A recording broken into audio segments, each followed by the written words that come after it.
All right, thank you for staying with us. Campaigners are now raising alarm at the UN climate talks as the number of delegates linked to fossil fuel producers have quadrupled since last year. Critics are calling it a jamboree due to concerns over the extensive delegate list. Esther Mokbariola has details. An analysis by green groups revealed 2,400 individuals from coal, oil and gas industries at COP28, outnumbering attendees from the 10 most climate-vulnerable countries. The surge is partly due to new registration requirements, forcing attendees to disclose their employment details. The analysis suggests 2,456 representatives linked to the fossil fuel sector, a significant increase from COP26 and COP27. This shift could impact the talks on fossil fuel phase-out. We are talking about global emission that have been linked to the operations of these guys.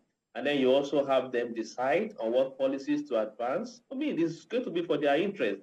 Obviously, they are here to advance their interest. They are here to expand their businesses. They don't care about what happens in Niger Delta, part of Nigeria. They don't care about what happened in Taita Taveta in Kenya. They don't care about what happened in Cameroon. All they care about is how to increase their business, how to smite the bank, how to strike deals that would further, enrich them at the expense, of the frontline communities who are bearing the brunt of their operations. So we are worried about their inclusion here, and it's not even about their engagement. You see them advancing carbon market that we are struggling to understand. Why we continue to ask them to invest in renewable energy option, what they would rather do is to expand their business interests across the shore of Nigeria and, of course, Africa, with little or no regard for the environment. Meanwhile, African nations like Nigeria, Senegal and Mauritania oppose any phase-out text, citing heavy reliance on oil extraction and potential adverse effects on citizens.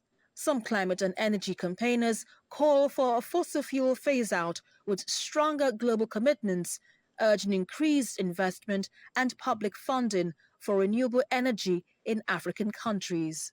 The momentum towards a decarbonized future is evident as more than 100 countries advocate for phasing down fossil fuels. More than 118 countries, including some from Africa, commit to tripling renewable energy by 2030, showcasing a global push towards sustainable alternatives. Esther Mokbariola, TVC News. Well, joining us in our Abuja studio is environmentalist and managing director, CEO, Mark Press West Africa, Ido Salao. Good morning. Thank you for joining us. Good morning. Thank you for having me. Right. We also have joining us via Zoom from Belgium, Global Affairs Analyst Collins Nweke. Collins, good morning. It's good to have you. Thank you. Thank you so very much, Veronica, for having me. Right. Let me come to you now, Ido Salao, on this matter, especially with regards to the dust that was raised with regards to the number of delegates Nigeria was taking to, or Nigeria took to COP28. Initially, there were reports bandied around that it was over 1,400 persons, but the government had to come out to clear the air that it was just a little over 400 persons that they sponsored to COP28. When you look at that number, is there really an issue there?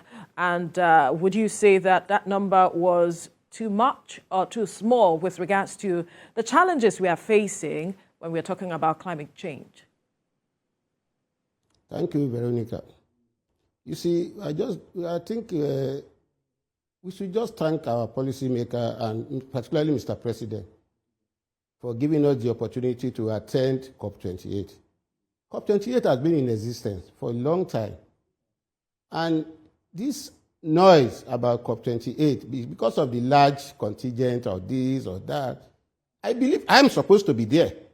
But I just came from a professional course outside the country, and I don't have the money to sponsor myself. But my group are there. I'm monitoring them. Whatever they discuss, I follow them online. Yeah, there are some that you can join online, you can follow, but there are some that are supposed to be there. When we talk of what is even the essence of COP20, of the Conference of Parties, is to bring people together to discuss the impact of environment on our livelihood. And the area of discussion is how to mitigate and adapt to impact of climate change. And we all know that we are all in this together. So if Mr. President should have the courage to go with his team, I think we should encourage them. It is not about the large contingent. Those who send people there know the reason why they were there. I give you an example of Ministry of Environment. Some people in your other stations said, Ministry of Environment don't need to send more than 2 or 3 people. I don't think so. Do you know how many departments are in Ministry of Environment that are related to climate change? Virtually all the departments in Ministry of Environment. Is it pollution control? Is it erosion the department? Is it desertification? Is it IPREP? That doesn't have any link to go with to do with climate change? Please, let us call a spade a spade. When government is making effort, we should support them. I give you an example. As I was coming to the studio, I saw a breaking news through our forum that Minister for Finance and Coordinating for Finance, Wale Edu, said he's looking into possibility of funding the budget of 2020, Nigerian budget 2024, through climate finance system. Is that not a plus for us? It's a plus for us. We just need to put our heads together. Another one is, what is the purpose of Nigerian police, the IGP of police? Somebody, another sister station, yesterday was castigating, was talking down on the IGP, going for conference COP28. And the man came a week or 2 weeks before to launch his green agenda for the police, for sustainable green initiative. He launched it before COP28. And he has opportunity to go there. What is the purpose of going there? He said he wants police to go green. And he may be able to attract new investment opportunity to the country. The IGP that I know is an environmentalist, he's a scientist. He has a reason why he wants police to go green. And let me give you an example. Go to virtually all the police stations in Nigeria. They don't have electricity. What if he goes there to go and look for an investor that will give them an alternative power source to power their station? Or their electric vehicle the vehicle that they are using, which is using fossil fuel. What if he goes there to go and look for a company that will transform all their electric, all their petrol vehicle into CNG? That will bring in a new investment opportunity for the country.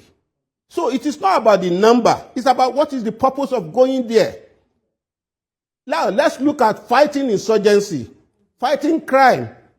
What is causing crime? What is causing internal insurgency? Is it not depletion of the environment? So you are telling what is the purpose of Nigerian police, the IGP of police? Is it because it's a cop, so he went there to arrest criminal? No.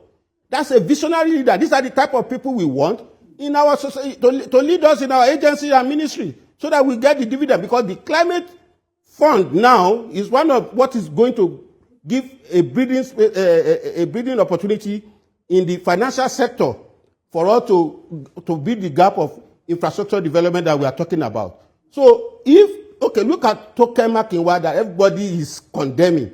Do you have an idea? Maybe the lady is trying to maybe set up a green TV or a green radio that will propagate all whatever we are talking in COP28 and disseminate the idea to the populace. Because now what we need is convergence of all professionals. We might be an engineer, environmental consultant, you might be an engineer, you might be a renewable energy expert, you might be policy maker, you might be broadcaster, you might be journalist. Everybody idea of participation is needed in COP28. So the issue of, National Assembly, we can condemn some people. National Assembly, if the chairman Senate Committee on Environment, who I know very well, is a scientist, is the first PhD holder in energy in Nigeria, he can go and contribute meaningfully there. He can go and meet like-minded there, how they can fast-track the issue of energy transition in terms of legislation. That's right. Central bank governor can go there. So we have so many areas that this issue of COP28 could be of advantageous to Nigeria. That's my own view. All right, thank you very much. Let me go to Berlin, where the other guest, Collins Weke, is also a Nigerian, and I'm sure you've been following all of the hullabaloo as regards to delegations that went with the president, some that are self-sponsored, and that which the federal government sponsored. First and foremost, would like you to weigh in on this. Do you feel that Nigeria has a kind of very least delegation, according to the defense put forth by the government, saying that there are even supposed to be more? And do you feel that number, was bloated?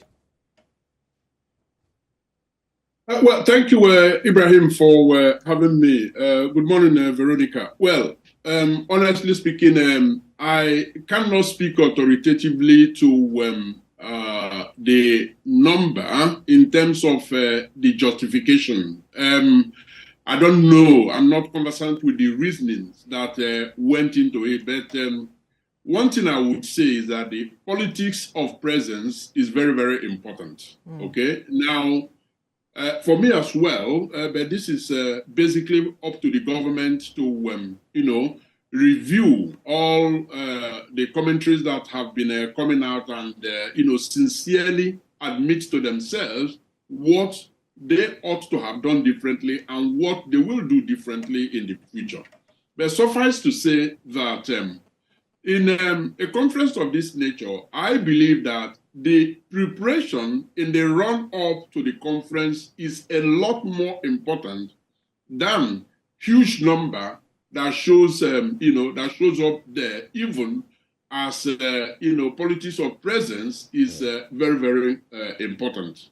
Now, if I look at the businesses that were transacted there, what came out of it in terms of, assessing it from the point of view of the speech that the president gave, and some of the information that came out of the meeting in terms of the outcome, some still need to be verified.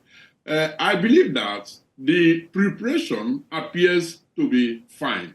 Now, when the necessary agencies of government do what they have to brief for the president, iron out the negotiation lines, and then establish exactly what the core focus is going to be. Let me quickly touch on some of the issues raised by our guest in Berlin, Collins Weke, where he talked about the gains that have been achieved so far. We remember that the president witnessed the signing of an accelerated performance agreement between Nigeria and Germany to improve Nigeria's electricity supply.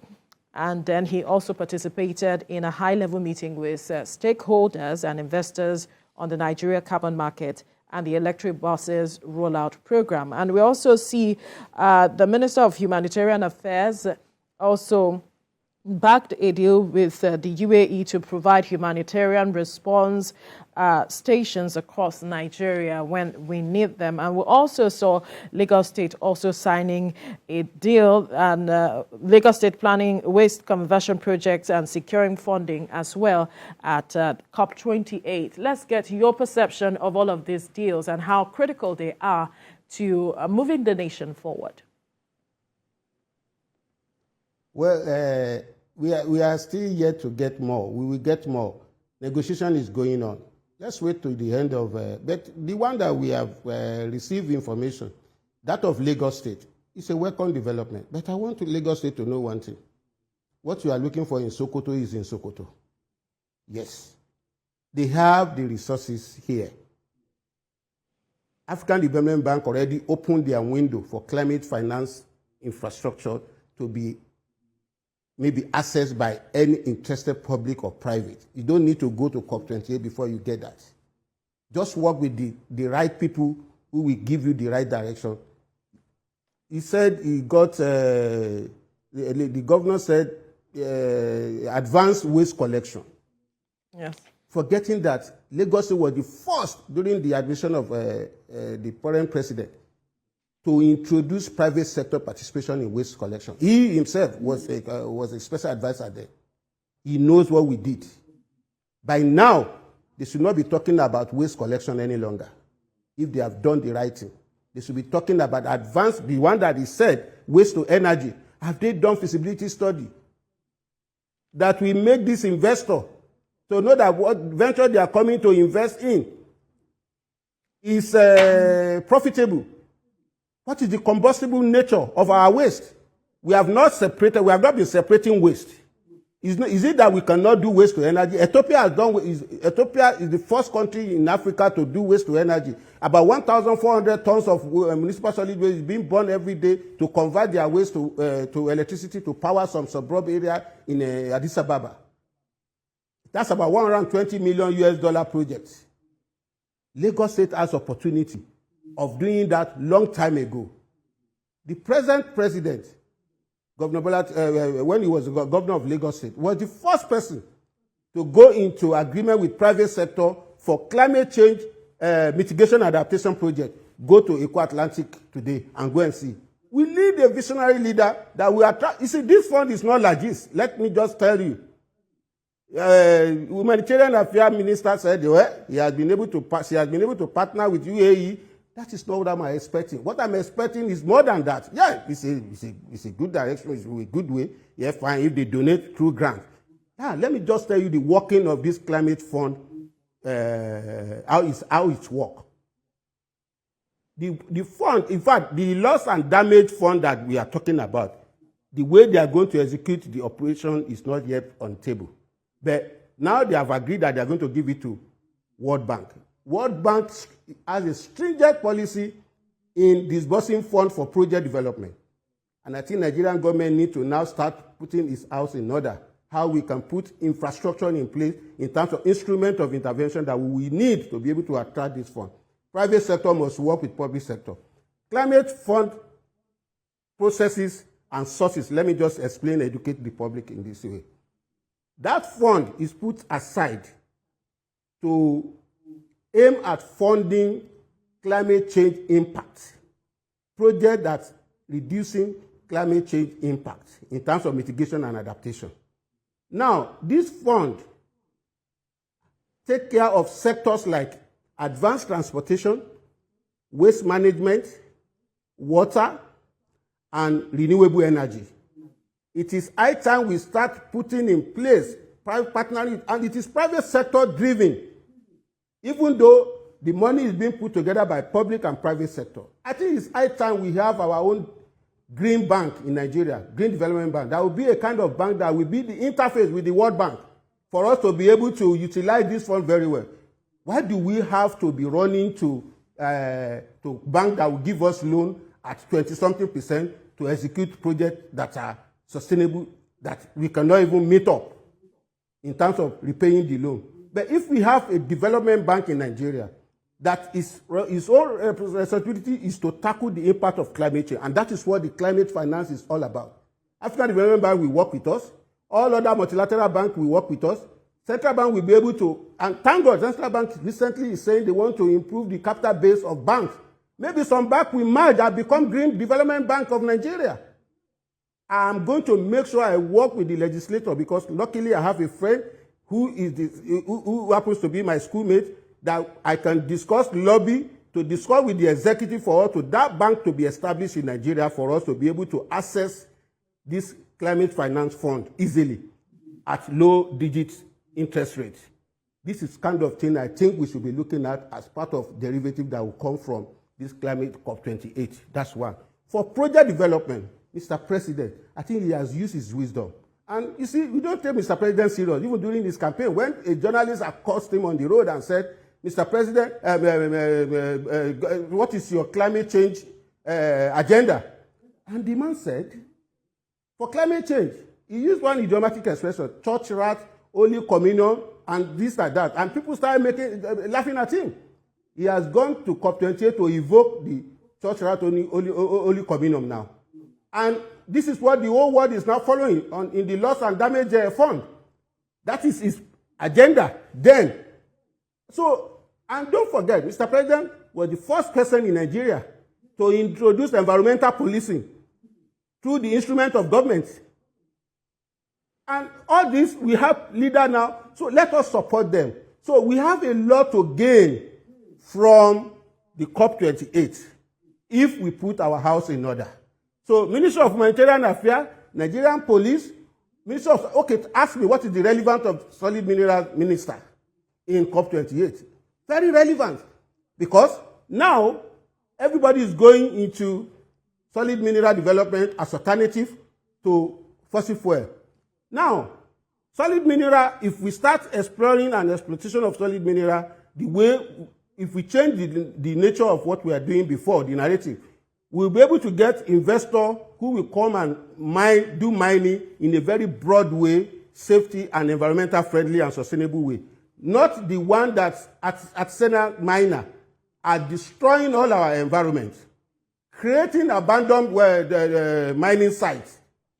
So you can see the relevance of Minister of Solid Mineral indeed. Humanitarian Affairs, I want to see Humanitarian Affairs partnering with SDG office, going to the Niger Delta, assisting the Niger Delta youth on how to form a cottage industry in the harvesting of water hyacinth to produce compost. Water hyacinth is made up of 70% water and 30% leaf.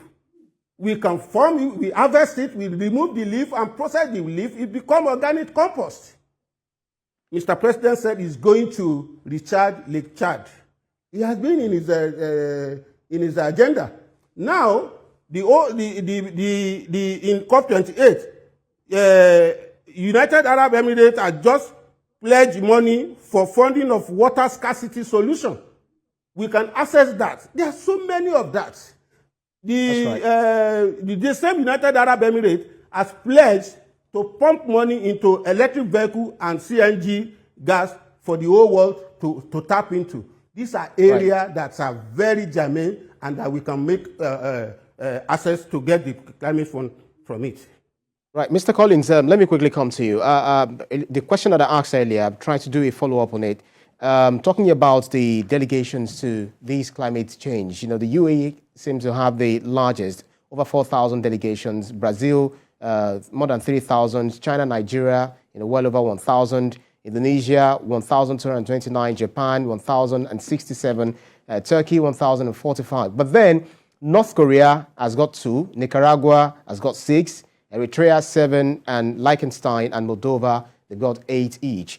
But then the president, Bola Ahmed Tinubu, did not deliver a speech at the plenary, and the excuse that was given by Yusuf Tuga, the Minister of Foreign Affairs, was that the president did not deliver the speech because Nigeria wanted more action. They wanted more action and less talk. But do you think some of these countries, for instance, North Korea that sent 2 delegation, Nicaragua, and all of other countries that even had larger delegations, do you feel they are committed to walking the talk? Answer to that, Ibrahim. I don't think that it is helpful to actually, be part of this, distraction. I think enough has been said about the size of the delegation. And I think,